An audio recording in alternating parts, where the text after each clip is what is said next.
All right, hello everybody. This is Antonio Wolf. We are continuing the Encyclopedia Logic's introduction. We are on section 4, the second attitude to objectivity, empiricism.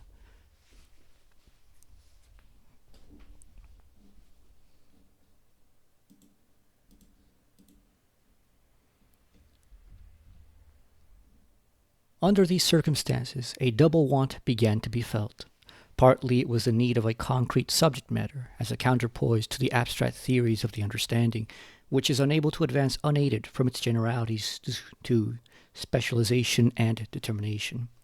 Partly, too, it was a demand for something fixed and secure, so as to exclude the possibility of proving anything and everything in this sphere, and according to the method of the finite formulae of thought. Such was the genesis of empirical philosophy, which abandons the search for truth in thought itself and goes to fetch it from experience, the outward and the inward present. The rise of empiricism is due to the need thus stated of concrete contents and a firm footing, needs which the abstract metaphysics of the understanding failed to satisfy. Now, by concreteness of contents, it is meant that we must know the object of consciousness as intrinsically determinate and as a unity of distinct characteristics. But as we have already seen, this is by no means the case with the metaphysics of understanding, if it conform to its principle.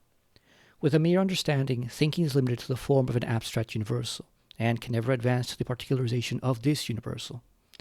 Thus we find the metaphysicians engaged in an attempt to elicit, by the instrumentality of thought, what was the essence or fundamental attribute of the soul. The soul, they said, is simple. The simplicity thus ascribed to the soul meant a mere and utter simplicity, from which difference is excluded. Difference, or in other words, composition, being made the fundamental attribute of body, or of matter in general. Clearly, in simplicity of this narrow type, we have a very shallow category, quite incapable of embracing the wealth of the soul or of the mind. When it thus appeared that abstract metaphysical thinking was inadequate, it was felt that resource must be had to empirical psychology. The same happened in the case of rational physics. The current phrases there were, for instance, that space is infinite, that nature makes no leap, etc. Evidently, this phraseology was wholly unsatisfactory in present of the plenitude and life of nature. Section 38. To some extent, this source from which empiricism draws is common to it with metaphysics. It is our materialized conceptions, that is, in facts which emanate, in the first instance, from experience, that metaphysics also finds the guarantee for the correctness of its definitions, including both its initial assumptions and its more detailed body of doctrine. Thus, on the other hand, it must be noted that the single sensation is not the same thing as experience, and that the empirical school elevates the facts included under sensation, feeling, and perception into the form of general ideas, propositions, or laws. This, however, it does with the reservation that these general principles, such as force, are to have no further import or validity of their own beyond that taken from the sense impression, and that no connection shall be deemed legitimate except what can be shown to exist in phenomena.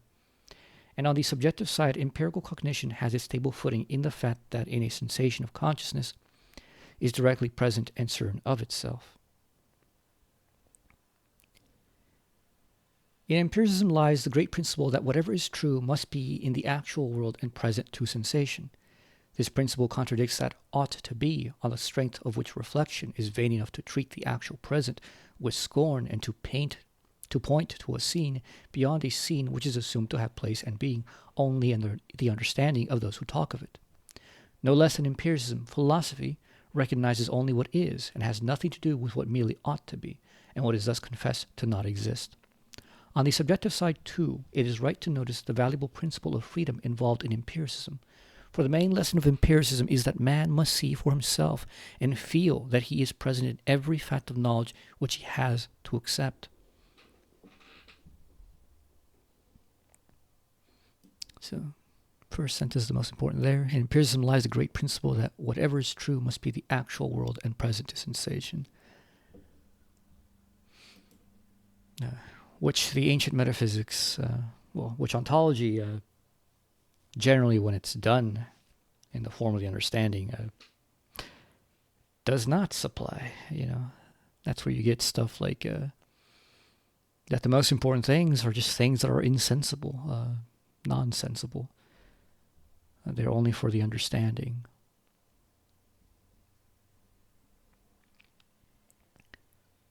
When it is carried out to its legitimate consequences, empiricism, being in its facts limited to the finite sphere, denies the supersensible in general, or at least any knowledge of it which would define its nature.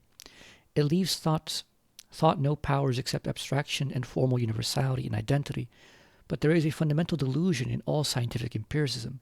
It employs the metaphysical categories of matter, force, those of one, many, generality, infinity, etc. Following the clue given by these categories, it proceeds to draw conclusions, and in so doing presupposes and applies the syllogistic form. And all the while it is unaware that it contains metaphysics in wielding which it makes use of those categories and their combinations in a style utterly thoughtless and uncritical. From empiricism came the cry, quote, "Stop roaming in empty abstractions. Keep your eyes open. Lay hold on man and nature as they are here before you. Enjoy the present moment." End quote. Nobody can deny that there is a good deal of truth in these words. The everyday world, what is here and now, was a good exchange for the futile other world, for the mirages and the chimeras of the abstract understanding, and thus was acquired an infinite principle, that solid footing so much missed in the old metaphysics. Finite principles are the most that the understanding can pick out, and these being essentially unstable and tottering, the structure they supported must collapse with a crash. Always the instinct of reason was to find an infinite principle. As yet the time had not come for finding it in thought. Hence this instinct sees upon the present, the here, the this, where doubtless there is implicit infinite form, but not in the genuine existence of that form. The external world is the truth, if it could but know it.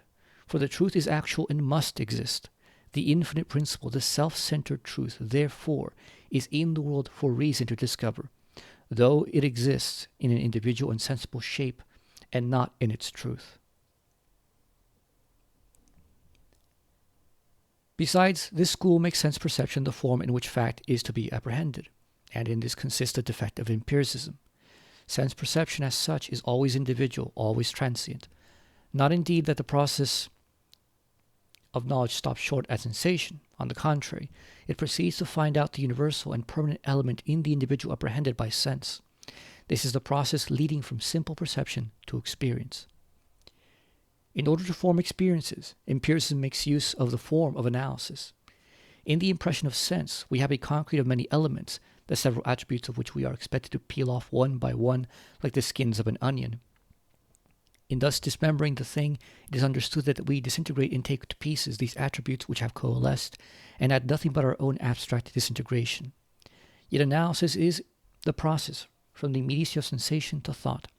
Those attributes which the object analyzed contains in union acquire the form of universality by being separated. Empiricism therefore labors under a delusion. If it supposes that, while analyzing the objects, it leaves them as they were, it really transforms the concrete into an abstract. And as a consequence of this change, the living thing is killed. Life can exist only in the concrete and one. Not that we can do without this division, if it be our intention to comprehend. Mind itself is an inherent division. The error lies in forgetting that this is only one half of the process, and that the main point is the reunion of what has been parted. And it is where analysis never gets beyond the stage of partition that the words of the poet are true. It says, "En naturae," says chemistry now, mocking itself without knowing how. Then they have the parts and they've lost the whole, for the link that's missing was the living soul. Thank you.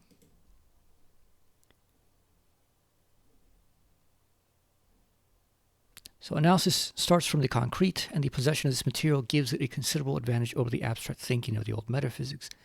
It establishes the differences in things, and this is very important, but these very differences are nothing after all but abstract attributes, that is, thoughts. These thoughts, it is assumed, contain the real essence of the objects, and thus once more we see the axiom of bygone metaphysics reappear, that the truth of things lies in thought. Let us next compare the empirical theory with that of metaphysics in the matter of their respective contents. We find the latter, as already stated, taking for its theme the universal objects of the reason, viz., God, the soul, and the world, and these themes, accepted from popular conception, it was the problem of philosophy to reduce into the form of thoughts. Another specimen of the same method was the scholastic philosophy, the theme presupposed by which was formed by the dogmas of the Christian Church, and it aimed at fixing their meaning and giving them a systematic arrangement through thought. The facts on which empiricism is based are of entirely different kind. They are the sensible facts of nature and the facts of the finite mind. In other words, empiricism deals with a finite material, and the old metaphysicians had an infinite, though, let us add, they made this infinite content finite by the finite form of the understanding. The same finitude of form reappears in empiricism. But here the facts are finite also. To this extent, then, both modes of philosophizing have the same method. Both proceed from data or assumptions, which they accept as ultimate. Generally speaking, empiricism finds the truth in the outward world, and even if it allows a supersensible world, it holds knowledge of that world to be impossible and would restrict us to the province of sense perception. This doctrine, when systematically carried out, produces what has been latterly termed materialism.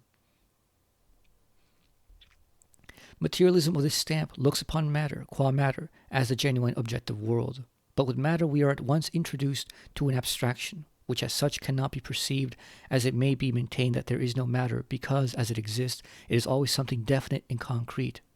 Yet the abstraction we term matter is supposed to lie at the basis of the whole world of sense, and expresses the sense world in its simplest terms as out-and-out individualization, and hence a congerie of points in mutual exclusion. So long then as the sensible sphere is and continues to be for empiricism a mere datum, we have a doctrine of bondage, for we become free when we are confronted by no absolutely alien world, but depend upon a fact which we ourselves are. Consistently with the empirical point of view, besides, reason and unreason can only be subjective. In other words, we must take what is given just as it is, and we have no right to ask whether and to what extent it is rational in its own nature. Yeah, pretty straightforward so far. Although I do like that he's treating empiricism as metaphysical rather than epistemological, strangely.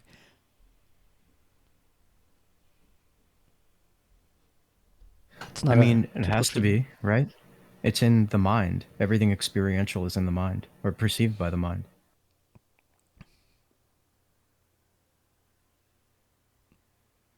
Yeah. No, I say that because, he said earlier, empiricism is the doctrine of, that what is real is what is out there for the senses. It is a dual epistemology and ontology. Interesting.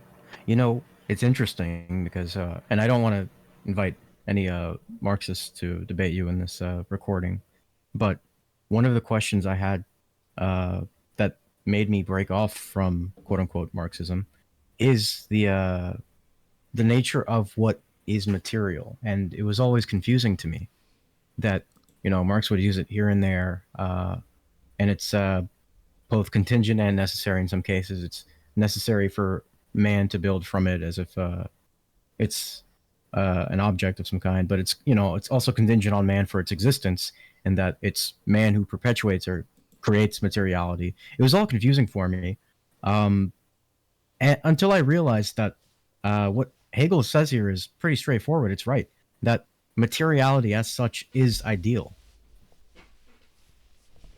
That you can ask any Marxist what is material, and generally they're going to either resort to empiricism that this is material, this is a material object or whatever, but these are only examples of empirical examples of material. It's not material as such. Yeah.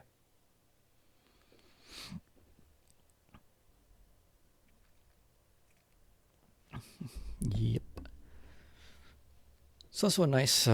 It makes sense as to why he is structured this way. It makes sense why ontology comes first. Ontology does not make the distinctions of epistemology later on, so it's more immediate. It's in a more immediate position, And in a way, like he says, like, the advantage that ontology has is that it has an infinite object. Now, and the problem is, however, that they couldn't get from an abstract infinity, which is really a finite infinity, to the details necessary. So even though the yearning of ontology is better than the yearning of epistemology, epistemology is in advance. Empiricism is in advance over even the most deep classical metaphysics, because it at least takes account and gives validity to the difference of the world. And this is extremely important. And it is now a mediated position as opposed to the more immediate position of ontology. Mm-hmm.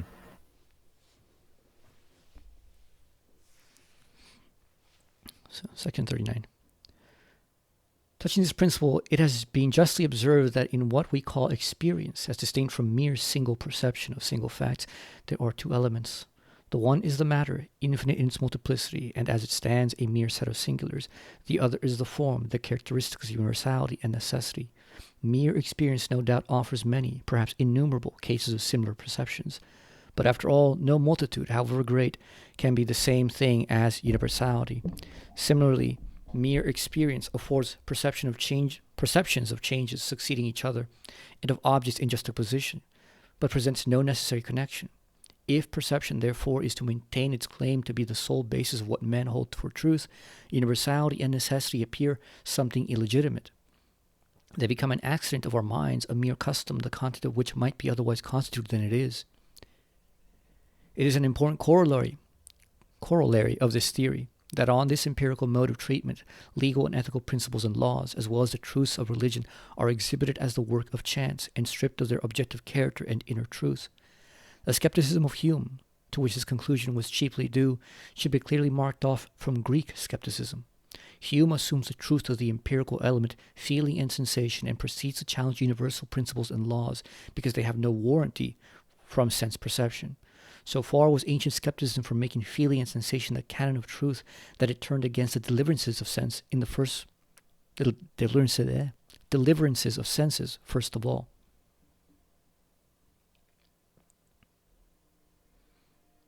All right, that's the section of that.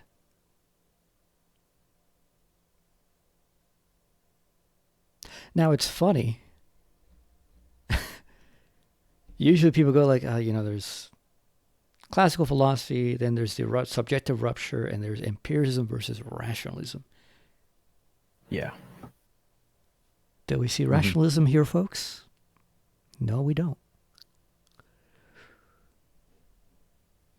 We literally skip from Hume right to Kant. No Descartes, no Leibniz, none of it.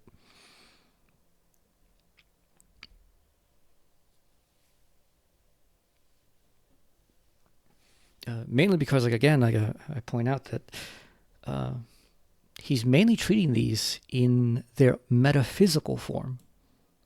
And the metaphysical form of rationalism is just classical ontology. So there'd be no point in him talking about rationalism.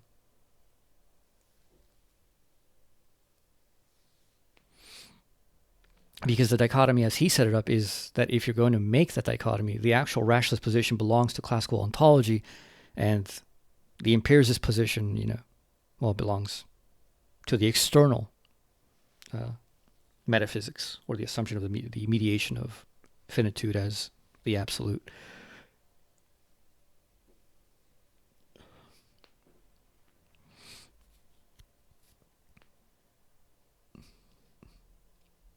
So, makes sense to me.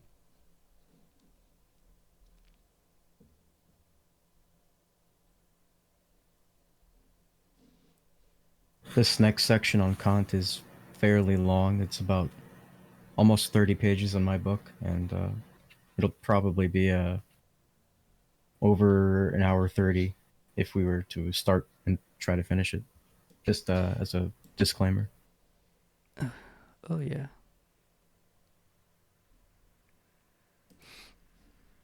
We'll get as far as we can.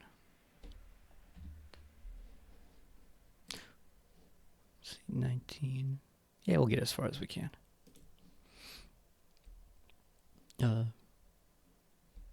But it makes sense why this would be the longest. It is the most advanced position in relationship to the classical position. I mean, what is it? The ontology stuff was also very long comparatively. I don't know if it's about as long. Because this is the true counterposition to classical philosophy. Kantianism, transcendental philosophy, is the true, pure epistemology. Whereas, what people normally call empiricism and rationalism are still like tied to assumptions of ontology. Kant is the one who truly makes epistemology first philosophy once and for all, in which, what is will be determined by how we know. Which is something I'd never heard of. Who did I learn that from?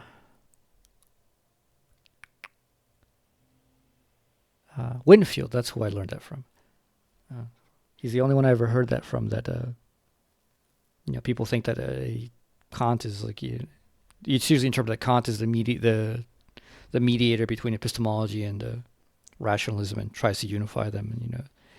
And transcendental philosophy is this higher position within epistemology, but the way Winfield explains it, which makes perfectly good sense to me, is that no, really, like these other positions are not actual epistemology proper. It is Kant who really is the namesake of this tradition, and he remains the only one, really.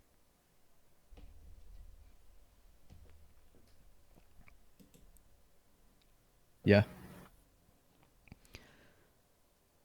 Section 40. In common with empiricism, the critical philosophy assumes that experience affords the one sole foundation for cognitions, which, however, does not allow to rank as truths, but only as knowledge of phenomena. The critical theory starts originally from the distinction of elements presented in the analysis of experience, viz. The matter of sense, and its universal relations. Taking into account Hume's criticism on this distinction, as given in the preceding section, viz. That sensation does not explicitly apprehend more than an individual or more than a mere event, it insists at the same time on the fact that universality and necessity are seen to perform a function equally essential in constituting what is called experience. This element, not being derived from the empirical facts as such, must belong to the spontaneity of thought. In other words, it is a priori. The categories or notions of the understanding constitute the objectivity of experiential cognitions. In every case, they involve a connective reference, and hence through their means are formed synthetic judgments a priori, that is, primary and underivative connections of opposites. Even Hume's skepticism does not deny that the characteristics of universality and necessity are found in cognition, and even in Kant this fact remains a presupposition after all. It may be said, to use the ordinary phraseology of the sciences, that Kant did no more than offer another explanation of the fact.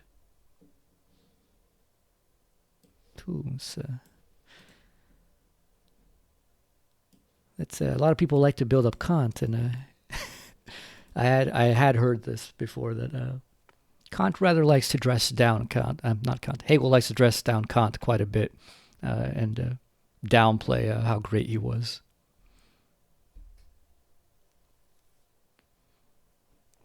Yeah, I mean, he does that to everyone, though. If you're looking for a specific criticism of his against another person, it's usually unnamed. He just passes over it. And you get the general criticism, but he never calls anyone out or anything. No, but he does like with many people, and including Kant. He'll have his moments where he'll praise people For sure, openly. Yeah. At one point, he calls Kant like barbaric. Yeah, but like Kant is unique in that from the people who've actually read this far more than I have, they do acknowledge that like he talks down on Kant a lot more than he does to other thinkers. Really?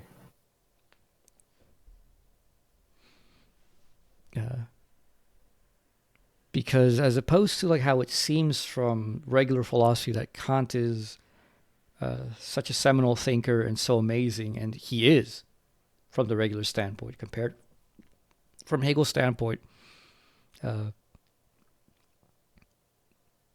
Kant is also the origin of like the worst problems of philosophy.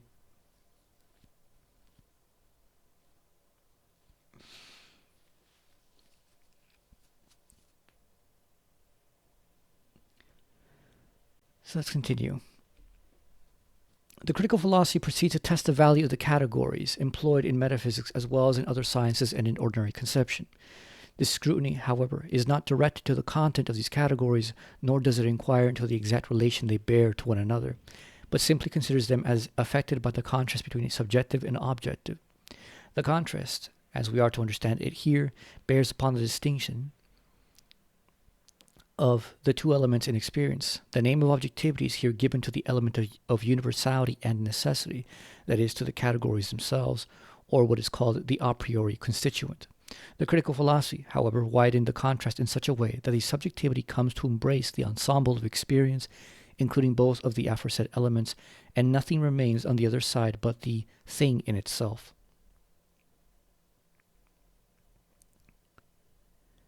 The special forms of the a priori element, in other words, of thought, which in spite of its objectivity is looked upon as a purely subjective act, present themselves as follows in a systematic order which, it may be remarked, is solely based upon psychological and historical grounds. No. Yeah, if you ever get into a bit of the weeds of Kantian interpretive disputes, one of the contentions of interpretation is whether Kant can be said to be doing philosophy in any meaningful way,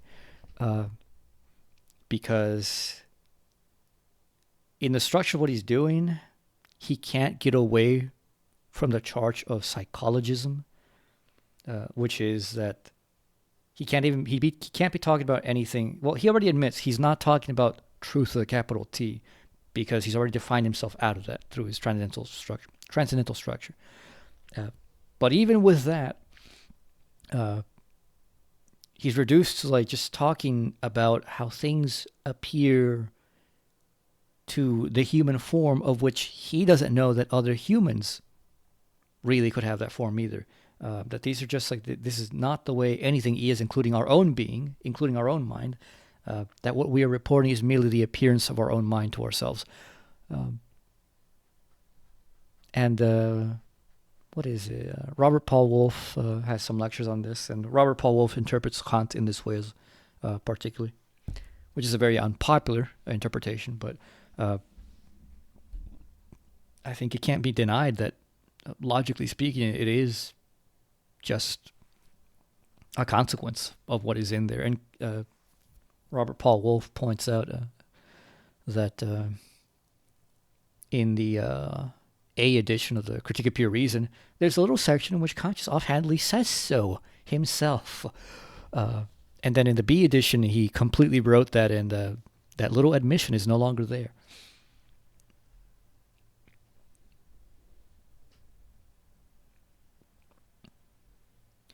So, 1. A very important step was undoubtedly made when the terms of the old metaphysics were subjected to scrutiny. The plain thinker pursued his unsuspecting way in those categories which had offered themselves naturally.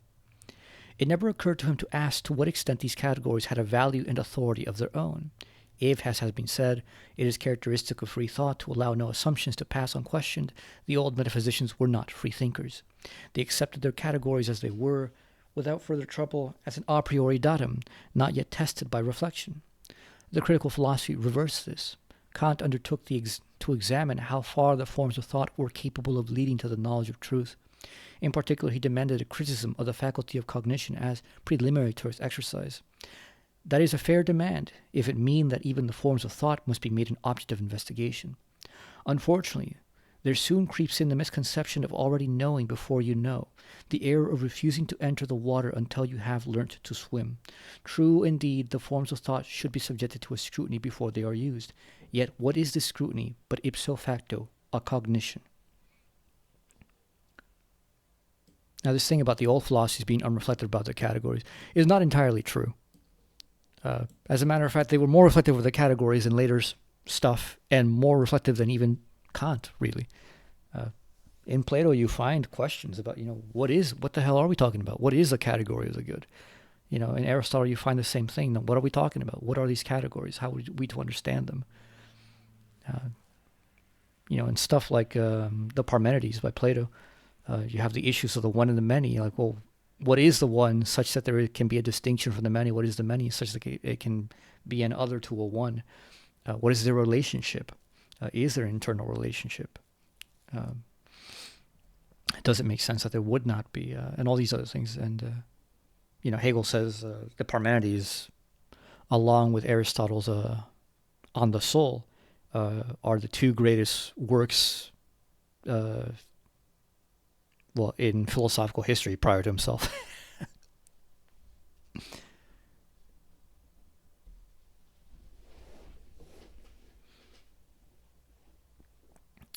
So continuing. So that what we want is to combine in our process of inquiry the action of the forms of thought with a criticism of them. The forms of thought must be studied in their essential nature and complete development. They are at once the object of research and the action of that object. Hence they examine themselves. In their own action they must determine their limits and point out their defects. This is that action of thought which will hereafter be specifically considered under the name of dialectic, and regarding which we need only at the outset observe that, instead of being brought to bear upon the categories from without, it is immanent in their own action.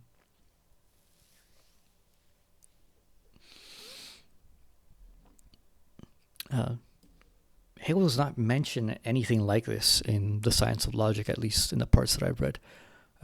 This whole talk about action, the action of thought and whatnot, and yet it is such a natural thing once you actually are doing what you ought to be doing in the thinking of the concepts in any of Hegel's works, and you notice it for yourself that you naturally land on this distinction. Action, self-action, the absolute, the concept conceives itself, it acts upon itself. Cognition, that which is cognized. You can see it in my blogs early on that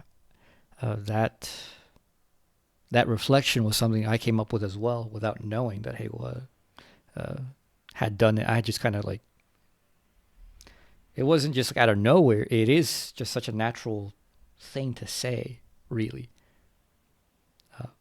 But also it's just taking certain intimations of some very haphazard little comments that Hegel makes here and there that related to that word, which made me realize that it had something to do with the structure of dialectic, the structure of speculative thought.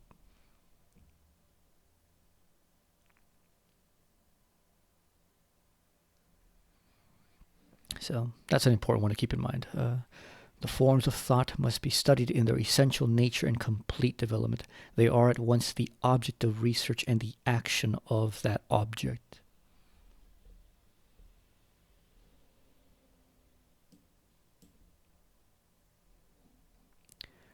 Continuing. We may therefore state the first point in Kant's philosophy as follows. Thought must itself investigate its own capacity of knowledge. People in the present day have got over Kant and his philosophy. Everybody wants to get further, but there are two ways of going further, a backward and a forward. The light of criticism soon shows that many of our modern essays in philosophy are mere repetitions of the old metaphysical method and endless and uncritical thinking in a groove determined by the natural bent of each man's mind. He was saying this back in his own day, which, this was only about 20, 30 years after Kant had died and had his heyday. It didn't get any better afterwards.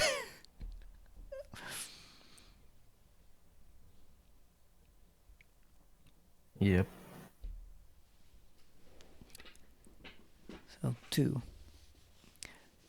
Kant's examination of the categories suffers from the grave defect of viewing them, not absolutely and for their own sake, but in order to see whether they are subjective or objective. In the language of common life, we mean by objective what exists outside of us and reaches us from without by means of sensation. What Kant did was to deny that the categories, such as cause and effect, were, in this sense of the word, objective, or given in sensation, and to maintain on the contrary that they belonged to our own thought itself, to the spontaneity of thought. To that extent, therefore, they were subjective. And yet, in spite of this, Kant gives the name objective to what is thought, to the universal and necessary, while he describes as subjective whatever is merely felt. This arrangement apparently reverses the first mentioned use of the word and has caused Kant to be charged with confusing language. But the charge is unfair if we more narrowly consider the facts of the case. The vulgar believe that the objects of perception which confront them, such as an individual animal or a single star, are independent and permanent existences, compared with which thoughts are unsubstantial and dependent on something else. In fact, however, the perceptions of sense are the properly dependent and secondary feature, while the thoughts are really independent and primary. This being so, Kant gave the title objective to the intellectual factor, to the universal and necessary, and he was quite justified in so doing. Our sensations, on the other hand, are subjective, for sensations lack stability in their own nature and are no less fleeting and evanescent than thought is permanent and self-subsisting. At the present day, the special line of distinction established by Kant between subjective and objective is adopted by the phraseology of the educated world. Thus, the criticism of a work of art ought, it is said, to be not subjective, but objective. In other words, instead of springing from the particular and accidental feeling or temper of the moment, it should keep its eye on those general points of view which the laws of art establish. In the same acceptation, we can distinguish in any scientific pursuit the objective and the subjective interest of the investigation. But after all, objectivity of thought, in Kant's sense, is again to a certain extent subjective. Thoughts, according to Kant, although universal and necessary categories, are only our thoughts, separated by an impassable gulf from the thing as it exists apart from our own knowledge. But the true objectivity of thinking means that the thoughts, so far from being merely ours, must at the same time be the real essence of the things and of whatever is an object to us.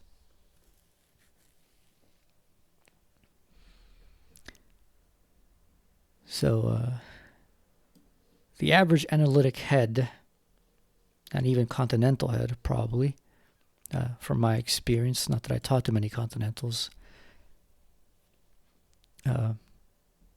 is to still take this idea, well, objectivity is exactly what he says in the first sense, that which is external out there, which impinges upon my senses, blah, blah, blah.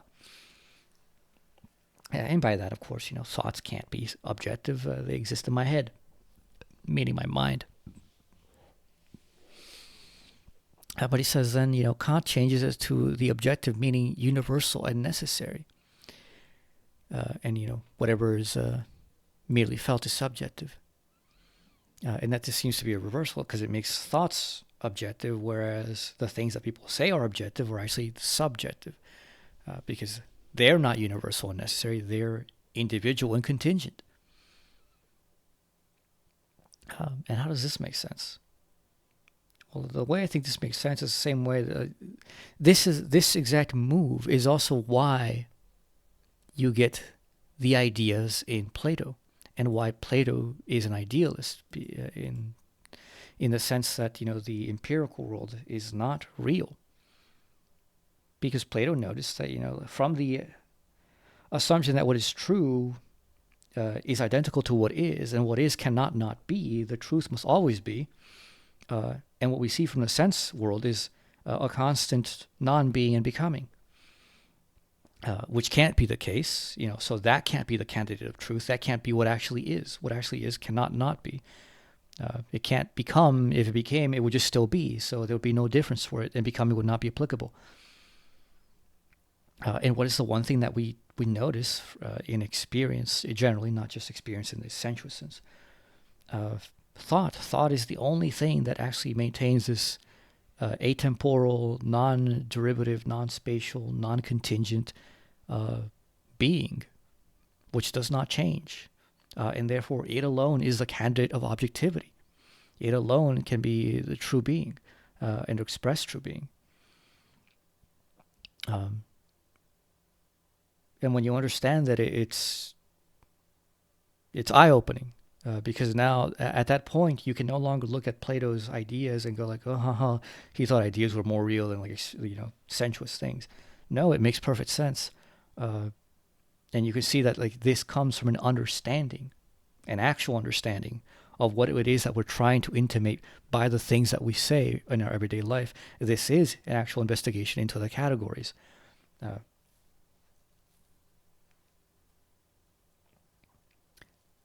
A more clear reasoning for this, I think, is in the intimation of what it is that we're trying to say by something objective out there. Nowadays, people just in the analytic camp will say, well, objectivity is that which is not mind dependent.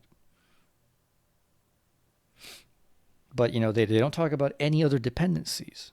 But, but what is the worry about mind dependence? Well, the worry about mind dependence is that if I, the subject, am not here to activate, engage, or create this thing and maintain it in the world, then it won't subsist on its own. Therefore, it's just my fiction. It's not a real being on its own. And that's the worry behind the whole mind dependence discourse. But then if you look at that, then that worry cannot just be about dependence on my mind. That's a worry that has to generalize to all dependencies. So what is the worry about objectivity just upon my mind? The worry has to be about objectivity upon all of the relationships. If a thing cannot stand independent from some other condition which would make it the case, just as it can't stand independent of my subjective willing and thinking and imagining or whatever, then, to be consistent, I must then just consider objectivity, sheer independence as such. Like I can't have it any other way. There's no other way to conceive this. If what I mean is what I implicitly am trying to get at. Because there's what I say, and there's what I must mean in what I say if I am to be consistent to the thought. So if I'm consistent to the thought, then it becomes the case that indeed the objects out there that I normally call objective are not objective at all, because none of them are really independent. And then when you start thinking about what would it take to be independent, what could it mean to be independent, you're going to be forced to start engaging in something of self-reflection, which, guess what, only one thing in the world does immediately in our axis, and that is thought. And then by understanding the self-reflection of my thought and how my thought can be independent, I can understand how I can know the independency of other things in the world. And therefore I can see and look in the world and see this thing has a structure of independence and this other thing does not. And therefore that other thing, which I think immediately is a thing, reveals itself to not be a thing. Like I may think a pile of dirt is a thing, but actually it's not, because it's just a pure contingency. It's subjective, quote unquote, in the bad sense, to other factors of reality. And the clarification of objectivity to that extent is revolutionary. It changes everything about how you see the world.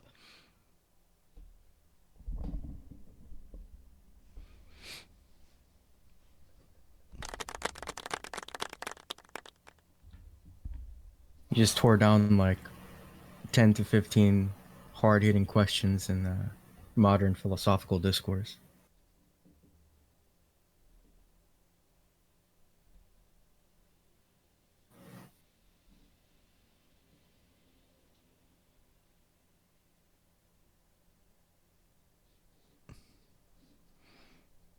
Mm-hmm.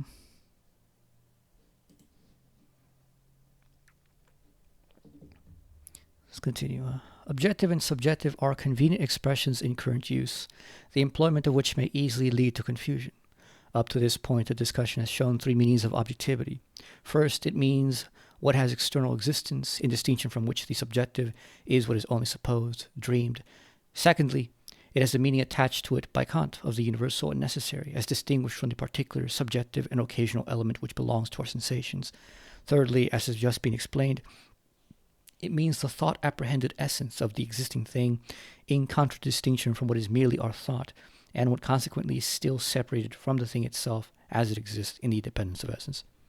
So the third is Hegel's position. No point in explaining it. If you want to know what it exactly is, just read more Hegel.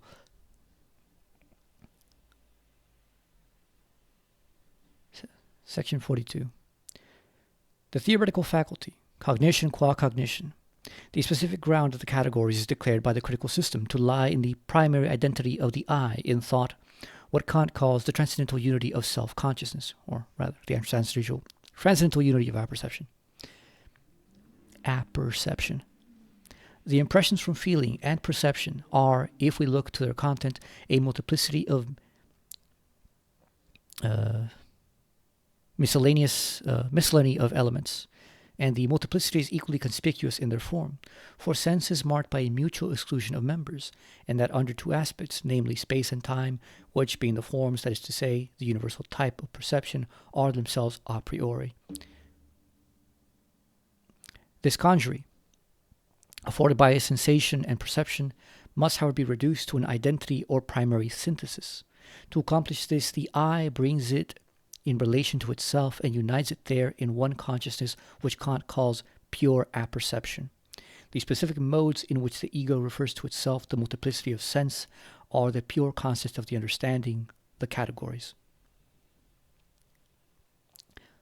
Kant, it is well known, did not put himself too much trouble in discovering the categories. I, the unity of self-consciousness, being quite abstract and completely indeterminate, the question arises, how are we to get at the specialized forms of the I, the categories? Fortunately, the common logic offers to our hand an empirical classification of the kinds of judgment. Now, to judge is the same as to think of a determinate object. Hence, the various modes of judgment, as enumerated to our hand, provide us with the several categories of thought. To the philosophy of Fichte belongs the great merit of having called attention to the need of exhibiting the necessity of these categories and giving a genuine deduction of them. Fichte ought to have produced at least one effect on the method of logic. One might have expected that the general laws of thought, the usual stock and trade of logicians, or the classification of notions, judgments, and syllogisms, would be no longer taken merely from observation and so only empirically treated, but be deduced from thought itself. If thought is to be capable of proving anything at all, if logic must insist upon the necessity of proofs, and if it proposes to teach the theory of demonstration, its first care should be to give a reason for its own subject. Mm-hmm.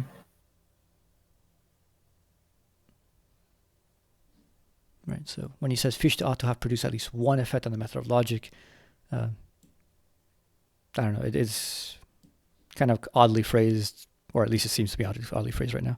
What he says afterwards, in case it was not clear, he means that the effect that Fichte's philosophy should have had, at the very least, would have been to force logicians to reflect upon their tradition and to realize that formal logic in its given form, and the parts of logic as they are normally taken from immediate reflection, is not philosophically valid, and had to be rejustified again from within without being dogmatic. This, of course, given where we are right now, clearly did not happen.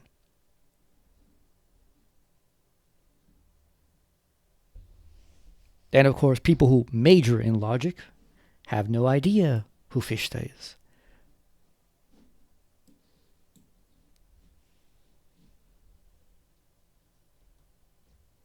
Who is Fichte? It's Johann Gottlieb Fichte, German idealist.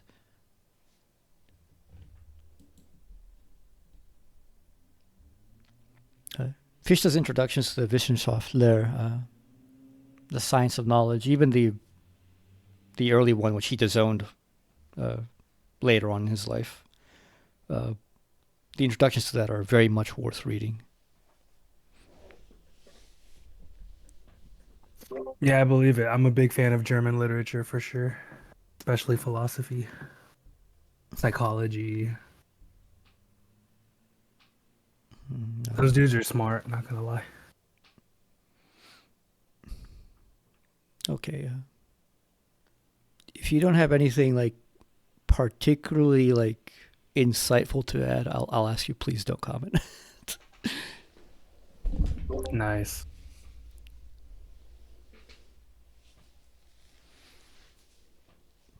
This is being recorded, by the way.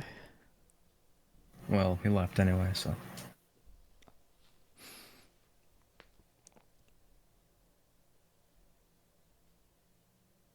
All right. 1. Kant therefore holds that the categories have their source in the ego, and that the ego consequently supplies the characteristics of universality and necessity. If we observe what we have before us primarily, we may describe it as a congery or diversity. And in the categories we find the simple points or units to which this congery is made to converge. The world of sense is a scene of mutual exclusion. Its being is outside itself. That is the fundamental feature of the sensible. Now has no meaning except in reference to a before and a hereafter. Red, in the same way, only subsists by being opposed to yellow and blue. Now this other thing is outside the sensible, which latter is only insofar as it is not the other, and only insofar as that other is. But thought, or the ego, occupies a position the very reverse of the sensible, with its mutual exclusions and its being outside itself. The I is the primary identity, at one with itself and all at home in itself. The word I expresses the mere act of bringing to bear upon self, and whatever is placed in this unit or focus is affected by it and transformed into it. The I is, as it were, the crucible and the fire which consumes the loose plurality of sense and reduces it to unity. This is the process which Kant calls pure apperception, in distinction from the common apperception, to which the plurality it receives is a plurality still, whereas pure apperception is rather an act by which the I makes the materials mine.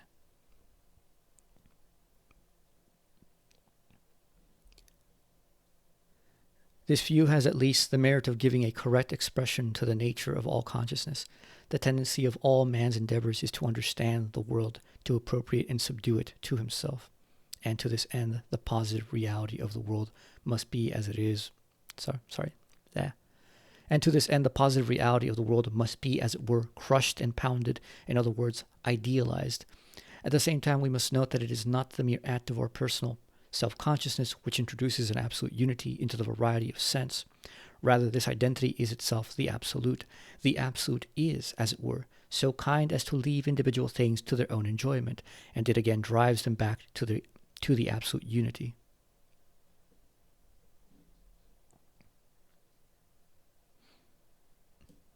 That last sentence is Hegel's own view. It's not Kant's view. Expressions like transcendental unity of self-consciousness have an ugly look about them and suggest a monster in the background. But their meaning is no so abstruse as it looks. Kant's meaning of transcendental may be gathered by the way he distinguishes it from transcendent. The transcendent may be said to be what steps out beyond the categories of the understanding, a sense in which the term is first employed in mathematics. Thus, in geometry, you are told to conceive the circumference of a circle as formed of an infinite number of infinitely small straight lines. In other words, characteristics which the understanding holds to be totally different, the straight line and the curve, are expressly invested with identity. Another transcendent of the same kind is the self-consciousness, which is identical with itself and infinite in itself, as distinguished from the ordinary consciousness which derives its form and tone from finite materials. That unity of self-consciousness, however, Kant called transcendental only, and he meant thereby that the unity was only in our minds and did not attach to the objects apart from our knowledge of them.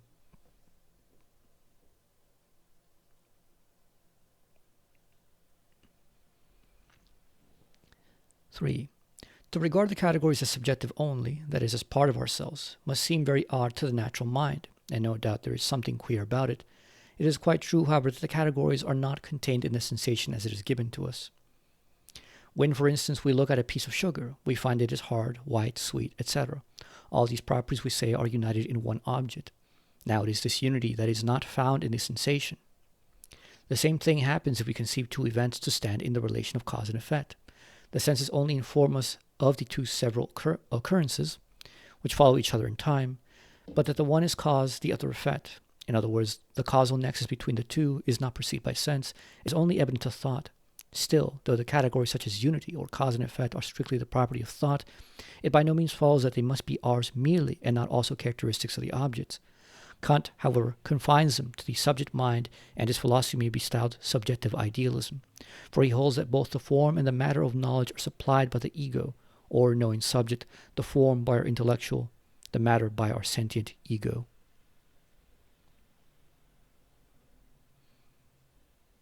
Yep, which is why later the immediate philosophy of Fichte after Kant is called subjective idealism. In that, like Fichte says, well, in order to make Kant consistent, just get rid of the thing in itself. It's all nothing but the self and its actions.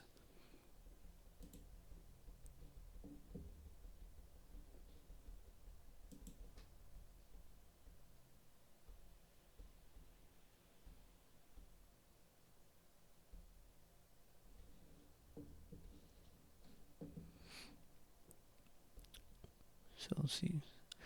So far as regards the content of this subjective idealism, not a word need be wasted.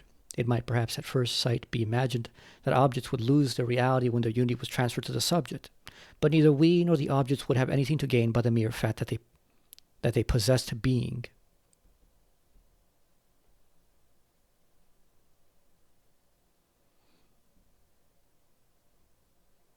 Sorry, let me reread that. So far as regards the content of this subjective idealism, not a word need be wasted.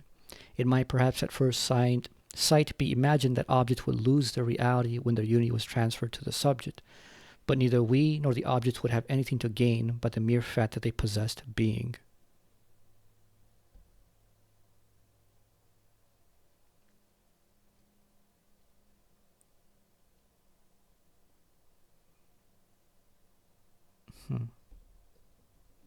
Let's continue to see if the next one clarifies it.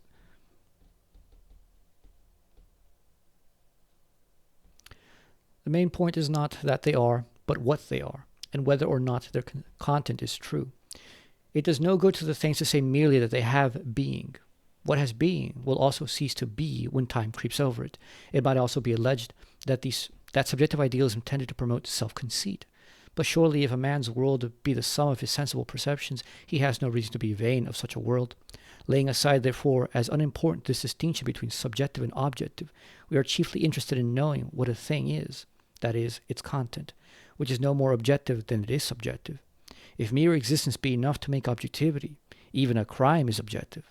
But it is an existence which is nullity at the core, as is definitely made apparent when the day of punishment comes. Okay, so interpreting the earlier stuff says, like,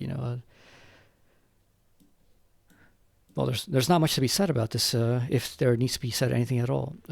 Okay, you transfer the unity of things to us. We still hold there is a thing in itself, so at least whatever it may be just is. But what have we gained, like, practically or intelligibly by doing so? Nothing. Ultimately, this will have nothing in a theoretical effect, nor in a practical effect. In a practical effect, you still have to deal with this world.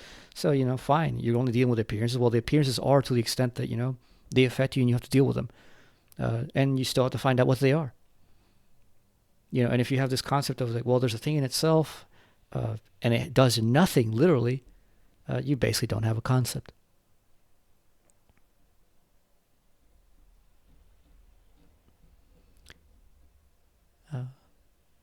But okay, we will leave it here at section 43. 43. For next time. All right, for those of you listening, hopefully you follow along. See you around.